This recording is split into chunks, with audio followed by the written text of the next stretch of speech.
Hey everybody, it's PartyElite, and today we're taking a look at the upcoming Age of Wonders 4 DLC that introduces a new ruler origin, a bunch of new units, new tomes, new faction customization options, and new realm customization options too. It's a meaty one, this DLC, and with a name like Dragon Dawn, you can expect it to focus around the titular reptilian mythical creature. Thanks to the developers, I've got early access to the DLC, and I can showcase it on the channel, starting with this overview video today, and a fresh new series I'll be kicking off tomorrow. Don't hesitate to subscribe if you're interested in Age of Wonders 4 content, but this intro is beginning to drag on, so with timestamps down below, let's dive in. The Dragon Lords and Lizardfolk. First off, let's talk about the Dragon Lord. This is a new ruler origin that makes you a dragon. While you're not able to equip as many hero items as the other character types, and though there's a marginal upkeep cost, you'll be able to generate gold with hero items that you've collected, with higher tier items generating more gold. That aside, you'll have access to unique skills and transformations not available to others, and rather than choosing a weapon set to start with, you can choose your Dragon Lord's affinity. This will have a direct impact on your Empire's starting affinity, and it has an aesthetic impact as well as an impact on the Dragon Lord's damage output, as we'll discuss in a moment.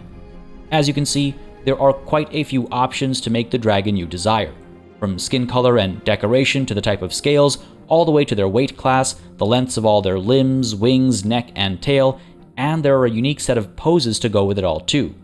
There are some wildly different head shapes as well, from the more Chinese dragon aesthetic to the European dragon style to more bird-like features, and there are different horn types too, and you can adjust the head size in a few dimensions as well, capping things off with some unique title options. But enough about looks and names. Let's talk mechanics. Dragon Lords are flying, and they're considered to be large targets, giving them the appropriate advantages and disadvantages accordingly. Better vision and mobility, alongside charge resistance, demolisher, and a slightly easier chance to get hit. Draconic Rage comes with being a dragon too, increasing damage output when health is at or below 60%, which is fairly early on and can turn the tide of battle real fast if you play your cards right. Dragon Lords are also juggernauts with the Siege Breaker trait on top of it all. That aside, Dragon Lords have access to unique skills as well. Draconic Health boosts health, Dragon Scales increases defense and resistance to a damage type based on the dragon's affinity, Heightened Senses makes it easier to spot hidden enemies, and increases vision ranges as well, while Tail Swipe is a very effective attack with an AoE and the ability to remove enemy defense modes and retaliation attacks. There are a few more attacks to unlock, or that you start with. Lesser Dragon Breath hits in a small cone, but there are Comet, Cone, and Line variants of a proper Dragon Breath attack that all do more damage with different AoE patterns. It's important to note that these attacks cause different types of damage depending on the dragon's affinity. A Chaos Dragon breathes fire, an Astral Dragon breathes electricity, so on and so forth. And yes, they'll cause status effects relevant to the damage type too, so a fire-breathing dragon will potentially get units burning. Exhilarating Roar buffs nearby allies, Quickened Breath reduces cooldown times on breath attacks, Terrifying Gorging allows the Dragon Lord to eat a live enemy unit to heal up, or at least do damage if that fails, and finally, Ancient Governor boosts a variety of aspects of a governed city. There is one more skill to unlock, and that's the Aura. Depending on the dragon's affinity, you'll have access to the appropriate aura, providing a variety of buffs or debuffs as appropriate. Apart from the giant winged lizards, the DLC also gives access to a new form to consider when building your faction, the Lizardfolk. While a new body trait is available for free with or without the DLC, and while you can change traits around as you wish, by default, the Lizardfolk are cold-blooded and poisonous. Otherwise, they have some neat customization options just as you'd expect. There's at least one more big thing to consider during faction creation, and that's the new tomes.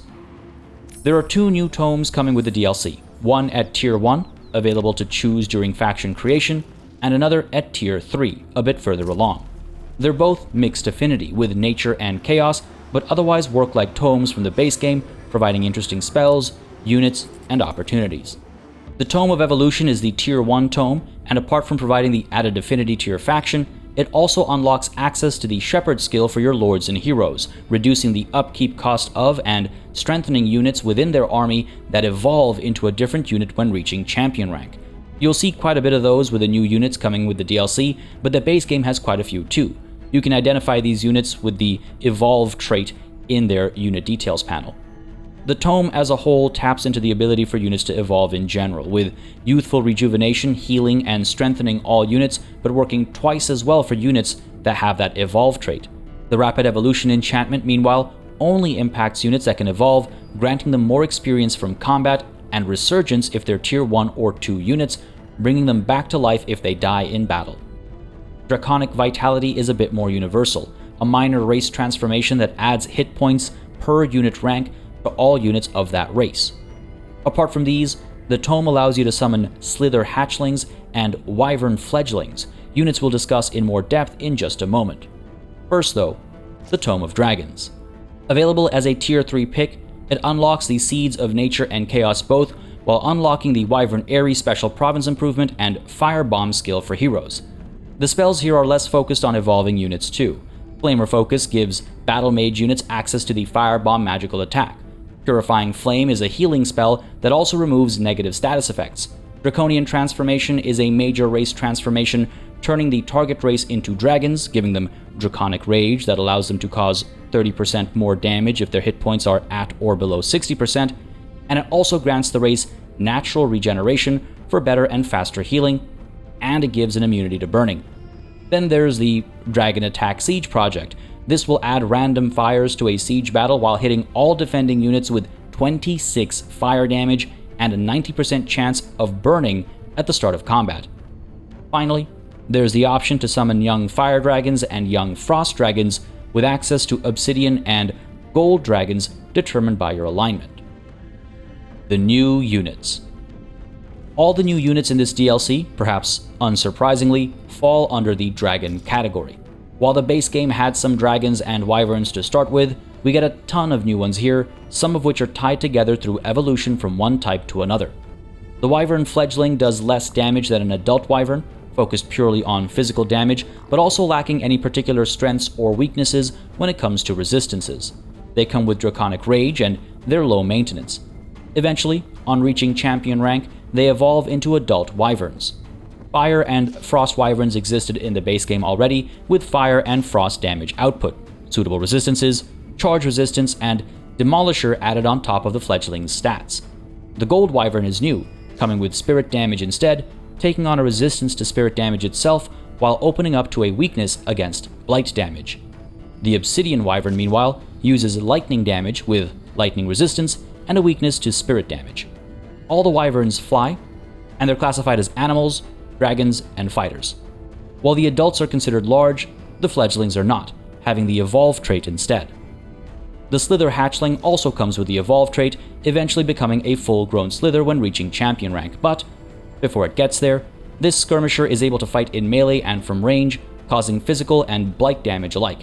It comes with Draconic Rage, low maintenance, slippery, and swift, making it quick to move around and duck in and out of melee.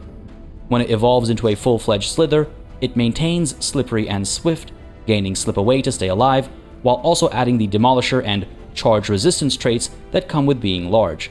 It does significantly more damage with its venomous spit, but is still able to fight in melee as well. This thing's basically a Komodo dragon. Classified as an animal and dragon unit, it also has forest camouflage to make it undetectable when standing on forest hexes. Finally, we have our dragons. Again, the fire, frost, and bone dragons were in the base game, but with this DLC, not only do we get a bunch of new adult dragons, we also get their young variants.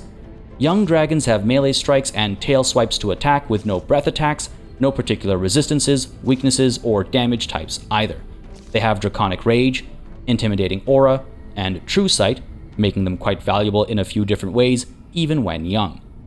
It's worth noting that young dragons are not classified as animals. When reaching champion rank, they'll evolve into the adult version of their type, also not classified as an animal. Young or old, these are dragons, and they can fly, with the adults classified as large as well. Adults cause more damage with their tail swipes, and they add a relevant damage type to their melee strike too, with a new breath attack causing the same damage type in a 3-hex cone. The damage type is determined by the type of dragon: electric for obsidian, spirit for golden, frost for frost, and fire for fire. they each have associated resistances and weaknesses too. With their large sizes, they all come with charge resistance and demolisher, and as dragons, they come with draconic rage. They're also juggernauts with siege breaker and true sight. Fierce prevents adult dragons from routing and reduces morale damage they take, while terrifying aura causes morale damage to enemy units around them at the end of a turn. And finally, their elemental aura is determined by the type of dragon, causing a type of damage with the potential for applying negative effects to adjacent enemies too. Fire for fire, frost for frost, spirit for golden, and lightning for obsidian. As you can see, there are quite a few new units coming with this DLC, and with the right tomes, as discussed earlier, you can secure slither hatchlings, fledgling wyverns, and young dragons with relative ease. Maintaining their presence and keeping them alive for long enough to see them grow is a whole other matter entirely, but when you have an army of full-grown dragons and wyverns and slithers at your behest, the world is yours for the taking. New realms, factions, and victory conditions. To go with everything else, there are some new options when it comes to realms and realm customization too.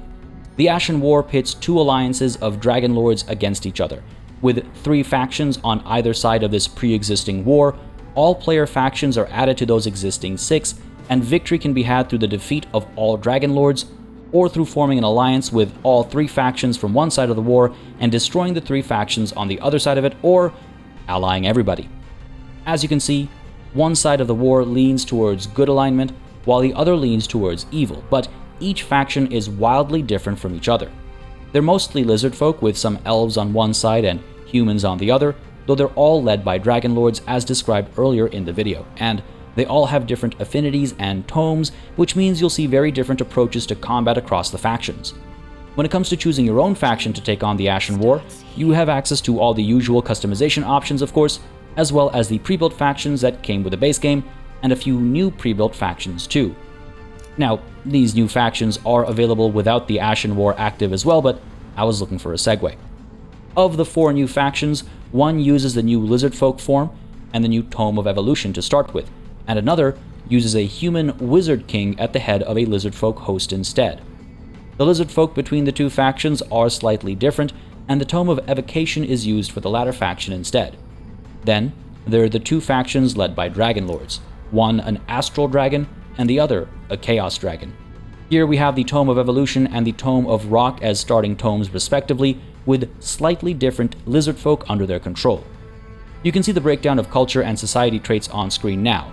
They have some similarities between them, but should play differently enough if you're looking to just dive in without building your own faction. But there it is, folks, the Dragon Dawn DLC for Age of Wonders 4. It's chock full of content exactly how I'd hope it to be. In fact, it goes above and beyond with a whole new character archetype option for your faction leader, but I'm very glad to see additional tomes, new units, spells, and customization options besides. Keep your eyes peeled for my upcoming playthrough with this DLC starting tomorrow, and don't hesitate to subscribe for more Age of Wonders 4 and strategy-related previews, reviews, let's plays, and more. As always, a massive thanks goes out to all of the channel members and patrons who've been supporting the channel on a monthly basis. Y'all keep us alive and running smoothly, and of course a big ol' thanks goes out to each and every one of you for watching. Until next time, cheers.